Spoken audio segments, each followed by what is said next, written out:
Hello dear students, मैं अजय कुमार शर्मा, गुड्डा public school, गुड्डा गोरजी, झुंझुनू। एक बार फिर आपके सामने हाजिर हूँ अपना अगला ऑनलाइन वीडियो लेकर। तो हम पिछले वीडियो में बात कर रहे थे chapter number 2 biotechnology, and biotechnology के अंतर्गत हम जीन ट्रांसफ़र की कुछ विधियों के बारे में बात कर रहे थे। और जीन ट्रांसफ़र की जो विधियां थी उनमें हमने किसके बारे में बात कर लिया था? इलेक्ट्रोपोरेसिस के बारे में बात कर लिया था, जिसमें हम विशेष विद्युत धारा प्रवाहित कर सेल में सूक्ष्म छिद्र पैदा कर या उसको पारगम्य बनाकर उसमें डीएनए क्या कर रहे थे? एंट्री करा रहे थे या प्रवेश करा रहे थे। ठीक है ना। अब आइए अपन बात करेंगे अगली कौन सी? जीन गन, शॉटगन या बायोलिस्टिक मेथड। ठीक है ना। देखो नाम से ही क्लियर होता है साहब, जीन गन या अपन कहते हैं जीन बंदूक, या शॉटगन या बायोलिस्टिक। इसका मतलब यानी इस विधि के अंदर भी हम क्या करते हैं? ये भी वाहक रहित होती है। ठीक है ना। प्रत्यक्ष स्थानांतरण वाहक रहित है, और वाहक रहित इसका मतलब इसके लिए भी हम कोई यांत्रिक उपकरण काम में लेते हैं।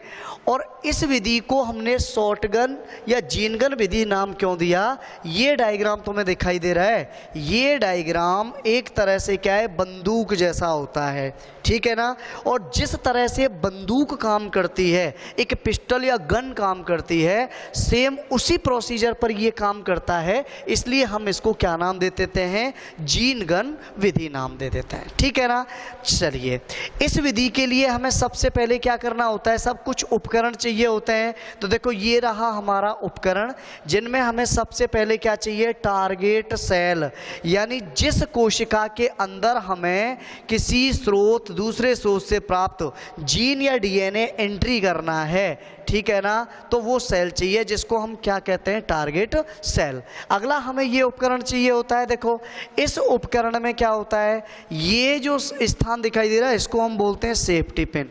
ठीक है। यहाँ से स्वतंत्र होती है, और इस सेफ्टी पिन से क्या किया जाता है? इस पर प्रहार किया जाता है।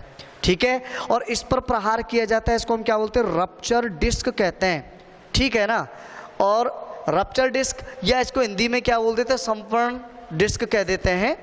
और इस डिस्क का काम क्या होता है कि ये जो फायर पिन होती है ना, वो किस पर अटैक करती है? किस पर चोट मारती है? रप्चर डिस्क पर।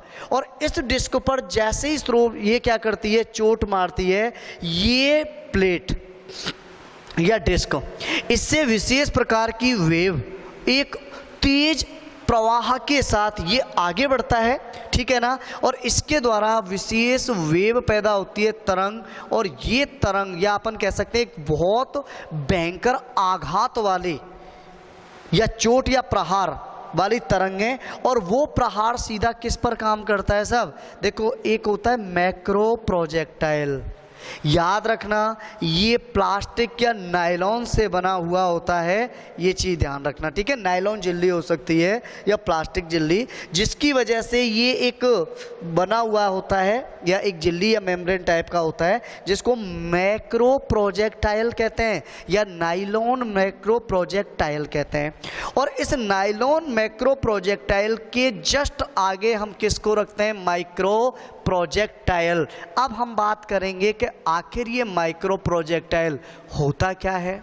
ठीक है। तो सुनिए साहब, ये माइक्रो प्रोजेक्टाइल क्या होता है कि हमने क्या किया? सबसे पहले लिए वांछित डीएनए।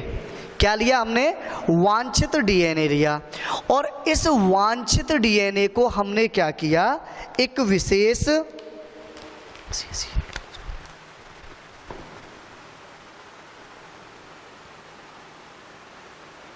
उपकरण में क्या किया?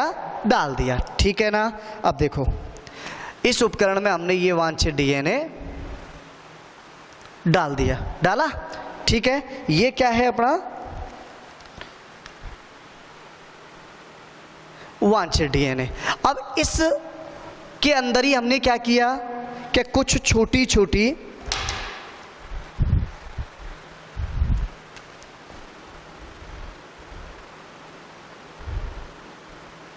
ये, और ये क्या है? सोना या टंगस्टन धातु कि गोली या कण बोल सकते हो, ठीक है ना। अच्छा, इसके बाद हम इसमें क्या करेंगे,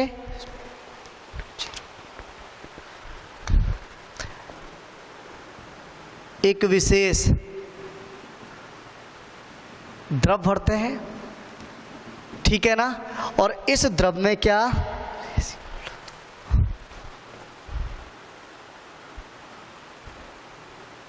CaCl2 0.25 से 5 m, ठीक है। और इसमें क्या होता है,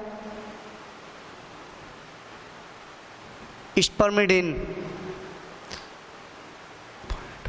1, ठीक है ना। ये पूरा घोल होता है साहब, और इसको क्या किया जाता है, तीव्र तीव्र स्पीड से हिलाते हैं, अवक्षेपण बनाते हैं, ठीक है।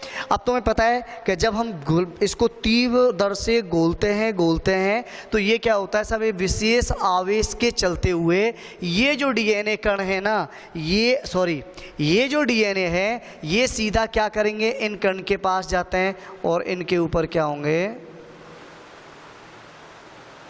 चिपक जाते हैं, ठीक है। और ये चिपक कर धीरे धीरे अवक्षेप के रूप में आ जाते हैं साहब, इस तरह से, ठीक है ना। और इस तरह से ये अवक्षेपण प्राप्त हुआ। अब हमने क्या किया साहब, ये सोने या टंगस्टन धातु के कण पर डीएनए क्या हुआ, लिपट गया, ठीक है।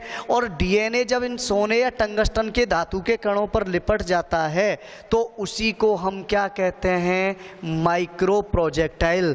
दिख रहा है ये सेम, ठीक है। अब ये माइक्रो प्रोजेक्टाइल क्या है, टंगस्टन या सोने के धातु के कण जिन पर डीएनए लिपटा हुआ है, ठीक है ना। ये हो गया। अब देखो हम क्या काम करते हैं कि इस जीन गन का, इसमें देखो ये वैक्यूम पंप होते हैं, वैक्यूम स्पेस होते हैं, ये स्टॉपर होता है। स्टॉपर का क्या मतलब है कि जब मैक्रो प्रोजेक्टाइल है तीव्र इन वेव के या तीव्र आघात को सहन करता है तो आगे जाता है, और आगे जाएगा तो ये केवल यहाँ तक आएगा। यहाँ ये स्टॉपर है ना, ये स्टॉपर क्या करेंगे, इसको यहीं पर रोक देते हैं और यहाँ पर रोक देते हैं। जो ये माइक्रो प्रोजेक्टाइल इस नाइलॉन मैक्रो प्रोजेक्टाइल से चिपके हुए थे ना, वो इस जगह पर जब ऐसे तेज स्पीड से ये यहाँ पर टकराता है तो ये कण यानी ये माइक्रो प्रोजेक्टाइल तो यहीं रुक जाएगा। देखो अभी हम बताते हैं सब क्या करेंगे। देखो आगे हम क्या करेंगे, अब इसको क्या हमने ये माइक्रो प्रोजेक्टाइल बना लिया इस विधि से, और इसमें अपने क्या किया, नाइलॉन मैक्रो प्रोजेक्टाइल के आगे रख दिए माइक्रो प्रोजेक्टाइल, इससे ये चिपके हुए हैं, ठीक है। अब हम क्या करेंगे, देखो इसकी विधि, इस सेफ्टी फायर से अटैक करेंगे, और इस सेफ्टी फायर से अटैक होगा साहब वो सीधा कैसे किस पर आएगा, इस जगह पर। अपन कहते हैं ना बंदूक में जब हम घोड़ा दबाते हैं तो ऊपर, या ट्रिगर दबाते हैं तो ऊपर एक पिन होती है जो कारतूस के मेन पार्ट पर इस तरह से चोट करती है, और चोट करती है तो अपन देखते हैं उसमें से बारूद है वो तीव्र प्रवाह या तीव्र चोट के कारण आगे निकल जाती है। वही सिस्टम यहाँ काम करेगा। ये सेफ्टी या फायर पिन किस पर, रप्चर डिस्क पर इसने क्या किया, प्रहार या तीव्र आघात किया। इस पर जैसे आघात पड़ता है ये आघात यहाँ से चलता हुआ क्या होगा साहब, इस पर चोट, कौन, रप्चर डिस्क इस पर चोट करेगी, इस पर चोट करती है, ये तीव्र स्पीड के साथ आगे आएगा, ये सब आगे बढ़ेगा, ध्यान रखना। और आगे जब ये आता है ना तो इस जगह पर आने पर क्या होता है कि ये जो है ना स्टॉपर, ये स्टॉपर इसको तो यहीं रोक लेंगे, किसको, नाइलॉन मैक्रो प्रोजेक्टाइल को रोक लिया। अब जब रोकते हैं तो तुम्हें पता है, देखा होगा कोई गीला, एक बात, कोई गीला स्पंज है उससे तुमने मिट्टी के कण, अब उसको थोड़ा ऐसे झाड़ना तो वो स्पंज यहाँ रहेगा लेकिन उससे मिट्टी के कण क्या हो जाएंगे, जड़ जाएंगे। सेम वही सिस्टम है, यानी ये तो यहाँ रुक गया लेकिन इतना तेज प्रवाह था या इनकी स्पीड इतनी तेज थी कि ये जो कण है ना जब ये इससे आकर एकदम टकराता है तो इस टकराट के साथ ही ये इससे छूट जाते हैं, अलग हो जाते हैं सब, ये लो। और इनकी तीव्रता इतनी तेज होती है सीधे यहाँ से कहाँ एंट्री कर जाएंगे, टारगेट सेल में एंट्री कर जाते हैं। ध्यान रखना ये यहाँ से सीधे क्या होंगे, टारगेट सेल में एंट्री कर जाते हैं और ये किस में, केंद्रक में प्रवेश। और इस तरह से ये डीएनए या गुणसूत्र इससे जॉइंट होकर, ठीक ठीक है ना। अब इस सेल को हम कल्चर द्वारा क्या करेंगे, नए प्लांट्स का निर्माण कर लेते हैं, ठीक है, संवर्धन द्वारा। समझ गए ना। तो ये इसने कौन से जीनगन विधि पर ये काम करता है, ठीक है ना। अब हम देखो बात कर लेते हैं इसके कुछ लाभ, ठीक है। तो देखो लाभ की बात करें, पहला कि ये एकदम स्वच्छ एवं साफ सुथरी विधि है भाई, ठीक है। यानी पहला तो ये क्या है, एकदम साफ सुथरी एवं स्वच्छ विधि है। सेकंड देखो ध्यान रखना कि इसके द्वारा हम क्या कर सकते हैं, रीजेनरेशन या पुनर्जनन क्षमता युक्त क्या उत्तक पैदा कर सकते हैं। इसका मतलब हम क्या करेंगे कि जीन को सर्वोत्तम जर्म प्लाज्म में एंट्री कराकर हम अच्छे लक्षण पैदा कर सकते हैं, ठीक है ना। दूसरी बात, इसका अगला जो लाभ है वो ये है कि अधिकांशतः जब कठिन परिस्थितियां होती हैं जिनमें अन्य किसी विधि द्वारा जब जीन ट्रांसफ़र नहीं हो रहा होता है, तो उन कठिन परिस्थितियों में भी हम बात करें साहब क्या, कि कठिन परिस्थितियों में भी क्या कर सकती है, ये जीन ट्रांसफ़र करने में सक्षम होती है। कौन सी विधि, जीनगन विधि। तो ये तो हो गए इसके क्या लाभ हो गए। अब अपन करते हैं इसके क्या, देखो इसकी एक सबसे मेन हानि क्या है कि इस जगह पर यदि इसका क्या होगा, स्पीड बहुत ज़्यादा होती है, तो कई बार इसकी स्पीड अधिक होने के कारण इस सेल को ये नुकसान भी पहुंचा सकती है। कई बार ये सेल क्या हो जाती है, फट भी जाती है। सबसे पहला जो हानि होती है वो इसकी ये होती है, ठीक है। और सेकंड हानि क्या होती है कि इससे काइमेरिक लक्षण वाले, और तुम्हें पता है काइमेरिक क्या होता है साहब, कि डिफरेंट जब जीनोटाइप उनमें होते हैं तो मिक्स लक्षण वाले पौधे बनने के चांस रहते हैं। तो कई बार क्या होता है कि प्रॉपर जो वांछित लक्षण हम चाहते हैं वो प्रॉपरली सही तरीके से प्रकट नहीं हो पाते, ठीक है ना, बल्कि मिक्स लक्षण प्रकट हो जाते हैं। इनको अपन क्या कह देते हैं, काइमेरी प्लांट। तो इस तरह से कई बार ये इसकी हानियां है कि काइमेरिक पौधा पैदा हो सकते हैं, या फिर इसकी स्पीड अधिक होने के कारण कई बार टारगेट सेल है वो डैमेज भी हो सकती है, ठीक है ना। अब आगे हम नेक्स्ट विधि पढ़ेंगे, तब तक के लिए धन्यवाद। ध्यान से देखें अपना ये वीडियो और अच्छी तरह से पढ़ाई करें।